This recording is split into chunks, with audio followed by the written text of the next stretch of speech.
அன்பிற்குரிய செம்மொழி நம்பி டிவி நேயர்களுக்கு அன்பான வணக்கம். அன்பிற்குரிய நேயர்களே, மிகவும் பரபரப்பாக ஒரு மாதமாக தமிழ்நாட்டிலே இருந்து கொண்டிருந்தது அந்த தேர்தல் களம். அந்த சூடு இன்றைக்கு குறைந்து உள்ளது. காரணம், தேர்தல் நல்லபடியாக முடிந்துவிட்டது. இந்த தேர்தலிலே மக்களுடைய நாடி துடிப்புகளை நாம் பிடித்து பார்க்கின்ற பொழுது ஆங்காங்கே அவர்கள் பேசுகின்ற அந்த வார்த்தைகள், பேச்சுகளை எல்லாம் கேட்கின்ற பொழுது இது திமுகவுக்காக அவர்கள் சாதகமாக இருக்கிறார்களா என்கின்ற நினைவு வருகிறது. பொதுவாக பிஜேபி ஏதோ இந்த தேர்தலிலே மிகப்பெரிய வெற்றியை பெற்றுவிடுவோம் என்றெல்லாம் அவர்கள் வெள்ளை பணத்தை வைத்து வீராப்பு பேசினார்கள். அண்ணாமலை சொன்னார், நாங்கள் ஒரு பைசா கூட செலவு பண்ண மாட்டோம், ஒத்த ரூபாய் கூட செலவு பண்ண மாட்டோம் என்று சொன்னார். அருமைக்குரிய நேயர்களே, 4 கோடி ரூபாய், 1 இல்லை 2 இல்லை 3 இல்லை 4 கோடி ரூபாய் ரயிலிலே பிடித்தார்கள். யார் பணம்? நயினார் நாகேந்திரன் யார்? அவர் பிஜேபியினுடைய வேட்பாளர் இல்லையா? இந்த தொகை எப்படி அவருக்கு வந்தது? இவ்வளோ ஒரு பெரிய தொகையை எடுத்துக்கொண்டு செல்லலாமா? ட்ரெயினிலே செல்லுகிறார்கள்.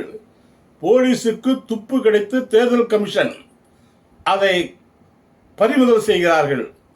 1 ரூபாய் கூட செலவு பண்ண மாட்டேன்னு சொன்ன கட்சியினுடைய வேட்பாளர் 4 கோடி ரூபாய் அவர் பெயரிலே செல்லுகிறது என்று சொன்னால், அதை அவருடைய நிறுவனத்திலே பணியாற்றுகிறவரெல்லாம் மேனேஜர் முதற்கொண்டு மற்றவர்கள் 4 பேர் அதை கொண்டு செல்கிறார் என்று சொன்னால்,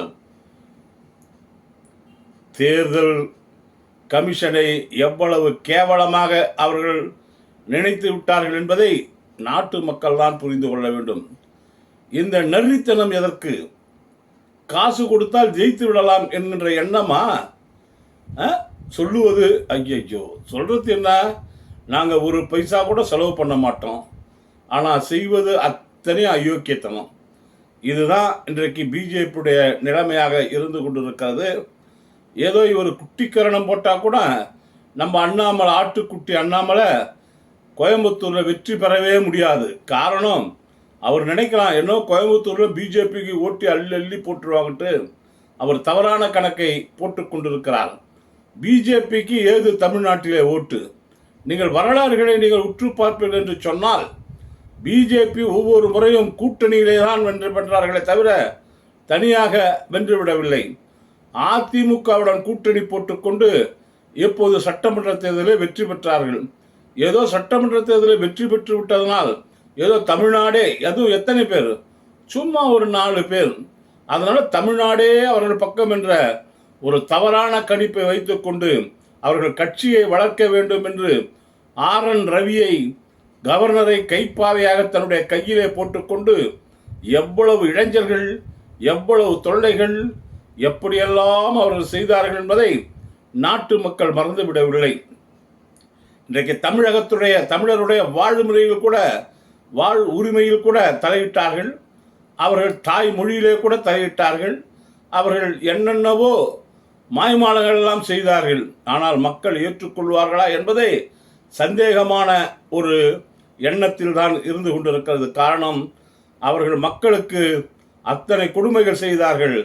வங்கியிலே 0% அக்கௌண்ட் ஆரம்பி என்றார்கள். அக்கௌண்ட் ஆரம்பித்தால் உங்கள் வங்கியிலே பணம் இல்லை என்று போடுகிற பணத்தை எல்லாம் அவர்கள் மீண்டும் மீண்டும் மீண்டும் வங்கியிலே சுரண்டி கொண்டிருந்தார்கள். இந்த நிலையெல்லாம் ஏழை பாழைகள் பட்ட சிரமங்கள் அவர்களுக்கு தெரியாது. ஆனால் வாக்குச்சீட்டிலே அது தெரியும். அவர்கள் என்னென்ன செய்தார்கள், அவர்கள் செய்த விளைவுகள் வாக்குச்சீட்டிலே தான் தெரிய போகிறது. நம்முடைய அண்ணாமலையின் கனவு அரோகுலோ ஆகிடப் போகிறது. அவர் நிச்சயமாக அந்த தொகுதியில் வெற்றி பெறுவாரா என்பது மக்களுக்கு சந்தேகமாகத்தான் இருக்கிறது. அவர் 3வது இடமா 4வது இடமா என்பதுதான் இப்பொழுது அங்கு போட்டி.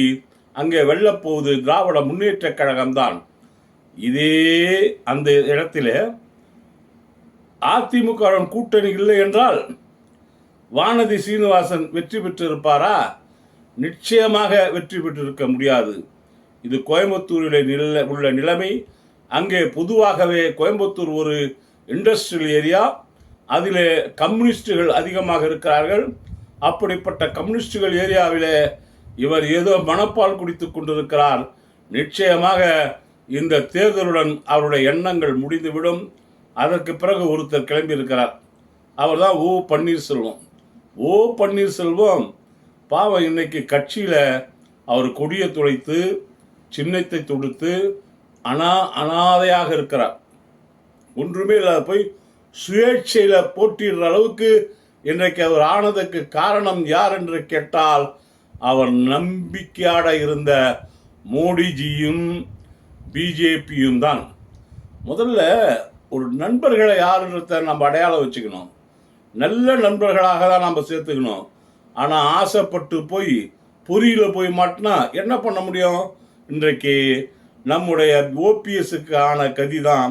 ஓபிஎஸ் இன்றைக்கு அவர் வெற்றி பெறுவாராட்டாரா என்ற சூழ்நிலை இருக்காது.